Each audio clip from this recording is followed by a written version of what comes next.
A zombie almost killed him, but he stifled Nossa and pulled the harpoon from its head. Then he prepared all his gear. He hopped on his dirt bike with his little cat and zoomed out of the neighborhood toward the Rosa River, only to find the road ahead was a total no-go. He had to take back roads. His bike's roar startled hidden zombies, who rushed out like a sail. As the racket grew louder, the zombie crowd multiplied. Luckily, his bike had some speed, and he quickly left the undead party far behind. When he reached the supposed government camp, it was deserted. He was about to sneak through when a zombie jumped out from a tent and startled him. He was quickly surrounded by a mob of zombies, but not to worry. As he revved his bike, he made an impressive escape. However, Will never expected a zombie pile blocking his way. Panicking, he crashed his bike and heard zombies roar. He hurriedly tried to pick up his bike, but it was stuck in a zombie traffic jam, refusing to start. As panic set in, the zombies were closing in. With no other options, he ditched the bike and sprinted through the trees to the Rosa River, but there were no soldiers or survivors, just him, utterly exhausted. Finally, he managed to hide in the dock, with bars keeping the zombies out. Seeing this scene, he felt utterly played by the government. His fury fled, yet no boat remained. When zombies cornered him, a yacht drifted in the distance. Grabbing his fishing spear, he jumped into the water and swam to the yacht.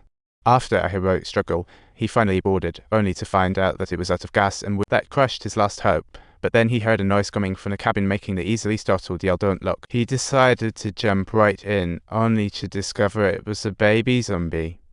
This left him a bit freaked out as the sky darkened, and he searched in the fishing boat for a way to the Canary Islands. The river was dead, he drifted aimlessly. At least, he was safe on water. Dinghy stalled in the middle of the river, the sky turned pitch black, and he heard banging from beneath the boat, prompting him to investigate. He discovered a pale corpse bobbing up from the depths, and when a roaring sound echoed, he thought it was a rescue team and waved frantically. But as the ship drew closer, he realized they were more like pirates than rescuers and didn't understand a word he said. With no alternative option, he reluctantly followed them to their base camp. Soon, they arrived at the cargo ship, offering food to him and his cat, but the big guys shifted their focus to him like he was the main course. A foreign dude who introduced himself as Victor translated for the hat-wearing captain next to him. They then asked if I was a local, to which he said yes, and quickly asked why the captain wasn't heading to the safe zone. Captain just laughed it off and asked what he did. "I'm a lawyer," he said. Hearing this, Victor said something to the captain, who left. Victor told Will quietly, "I said you're an electrician." Victor was a pilot, and he explained that he needed to keep his lawyer identity under wraps since it wouldn't help him here.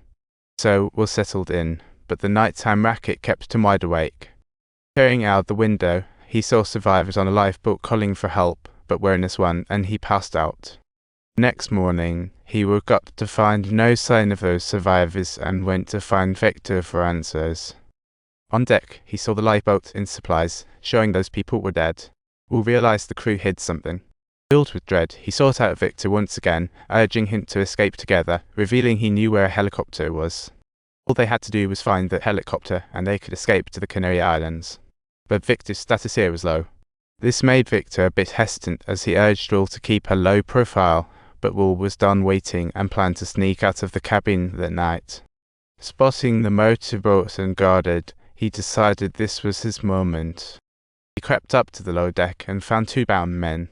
He swiftly untied them, only to hear one man start complaining loudly. "Shut up already," he shouted. Will tried to calm him down, but the poor guy was already loose. At that moment, the guy bolted out, screaming, and was shot by the guards on the spot while Will was discovered too.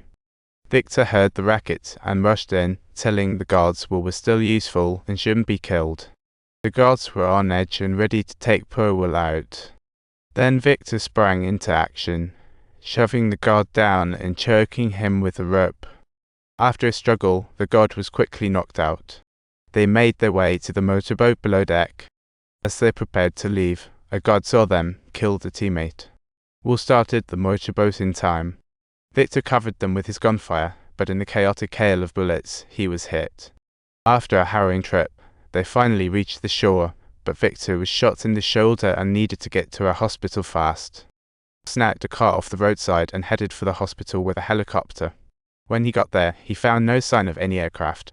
In a panic, as he turned back to explain it to Victor, a zombie suddenly leaped onto the car. He hit the brakes, sending the zombie flying, then quickly grabbed his gun as more zombies charged toward him. The gunfire attracted a horde of zombies, but with his remaining bullets, he took them down one by one. He got his buddy to the hospital, and while it was dark and eerie, there weren't any zombies dressed like nurses. He pulled out a glow stick to light the way and found the operating table, but Victor was losing blood fast and on the verge of passing out. Quickly was set off for painkillers, only to hear a commotion from the ventilation ducts sounding like kids playing.